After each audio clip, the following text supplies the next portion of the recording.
Hello everyone, welcome to my new blog video. তো আবারও চলে এসেছি হসপিটালের আরেকটা ভিডিও নিয়ে তোমাদের সাথে শেয়ার করতে। তো প্রথমেই দেখো রাসবিহারিতে আমরা চলে এসেছি, কারণ রাসবিহারি থেকেই আমরা বি গার্ডেন বাসটা পাই, যেটা নিউ টাউন যায়, বিশ্ববাংলা যায়। ওটা বাসটা খুব তাড়াতাড়ি যায় আর তাড়াতাড়ি পৌঁছেও যাই আমরা তার জন্য।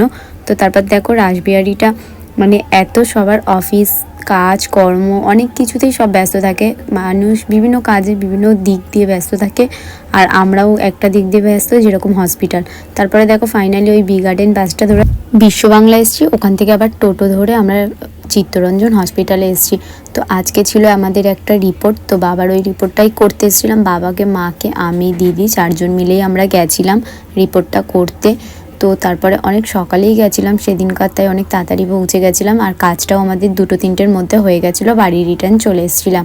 তো তারপর দেখো আমরা রিপোর্টটার জন্য এদিক ওদিক অনেক দৌড়াতে হচ্ছে, কারণ এদিকে এটা করতে হবে, ওটা করতে হবে, এটার জেরক্স, ওটার জেরক্স, অনেক কিছুই করতে বলেছে।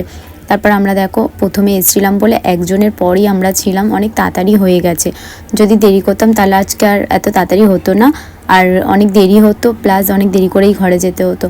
তো তোমাদের সাথে আমি মানে কি হয়েছে, কেন মানে কি হয়েছে না হয়েছে ওটা তো শেয়ার করতে কিছু পারবো না, সেটা পুরোপুরি পার্সোনালি, বাট যতটুকু পারছি ততটুকু শেয়ার করছি। তো তোমরা পরে একদিন সব কিছুই জানতে পারবে, কারণ আস্তে আস্তে সবাই জানতে পারছে জিনিসটা, তাই জন্যই আমি এখনো অবধি কাউকে পুরোপুরি কিছু জানাইনি কি হয়েছে না হয়েছে, তাই জন্য আমি এখনও সোশ্যাল মিডিয়ায় পুরোপুরি ওটা বলে ছাড়তে পারছি না। তো যাই হোক, তারপর বাবাকে তো দেখালাম তোমাদেরকেই, দেখো ওনাকে এরকম ড্রেস পরিয়েছে, আর রিপোর্টটা করানোর জন্য মানে একটা চ্যালেঞ্জ করেছে হাতে, মানে ওই রক্ত পরীক্ষা বা কিছু একটা টেস্ট যেটা দিয়েছিল সেটার জন্য এরকম ড্রেস পরেছিল আর চ্যালেঞ্জটা করেছিল।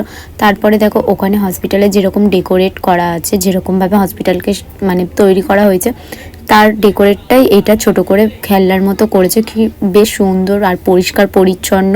তারপর একটা দেখো ছোট অ্যাকোয়ারিয়াম, আমার খুব ভালো লাগছিল, তাই জন্য তোমাদেরকে শেয়ার করব বলে একটা ছোট ভিডিও ক্লিপ নিয়ে নিয়েছিলাম।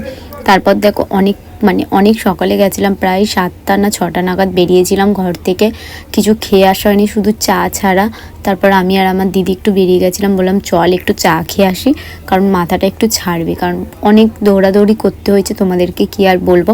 তাও আমি কিছুটা তোমাদেরকে শেয়ার করেছি, যে বারবার ওপর নিচ দেখতেই পাচ্ছ তোমরা, বারবার হাঁটছি, তো কোনো ধারণাই নেই, তাই জন্য একটু চা খেতে গেছিলাম। কিন্তু কিছু খাওয়া, দিদি বলছিল চল কিছু টিফিন করি, তো আমি বললাম যে না, এখনও বাবা খাইনি, কারণ বাবার না খেয়ে রিপোর্টটা ছিল, আর মাও খায়নি, দিদিও খায়নি। আমি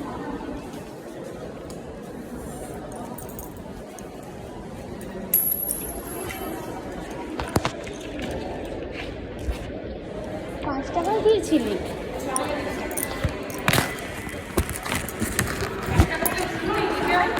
5 টাকা দিয়েছিলে তো, 1 টাকা আছে, 5 টাকাটা পড়ে গেছে। তো দেখবি না, এই তো ছোট 1 টাকা, আর এই তো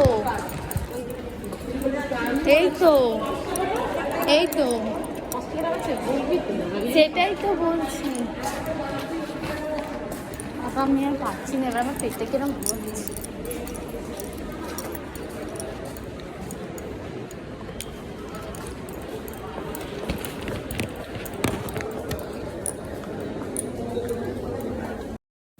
তারপর দেখো রিপোর্টটা হয়ে গেছিলো, তো বাবাকে নিয়ে বাড়ি চলে যাচ্ছিলাম। ওনার হাতে মানে চ্যালেঞ্জটা খুলেছিল বলে রক্তটা বেরাচ্ছিল, তাই জন্য ওরকমভাবে তুলো আর ব্যান্ডেড করে দিয়েছে।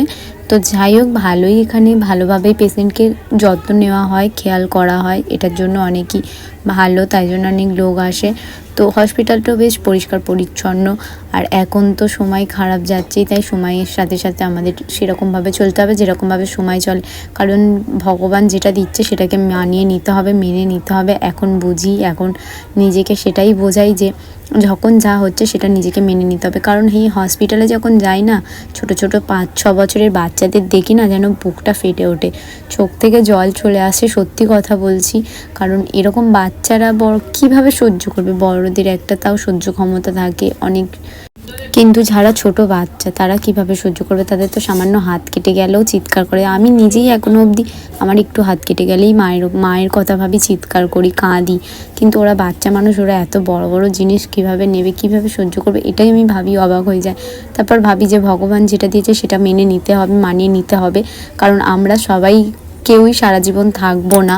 তবে আমি ভগবানের কাছে একটাই প্রার্থনা করি, ভগবান যেন আমার বাবা মা আর আমার প্রিয় মানুষের আগে আমাকে নিয়ে নেয়, কারণ আমি কোনো দিন তাদের কোনো খারাপ জিনিস সহ্য করতে পারবো না, হয়তো নিজেই তখন কিছু হয়ে যাবে। তাই ভগবানকে ডাকি যেন আমি তাদের আগেই চলে যেতে পারি। তো তোমাদের কীরকম লাগলো ভিডিওটা অবশ্যই জানিও। টাটা, বাই বাই, ভালো থেকো।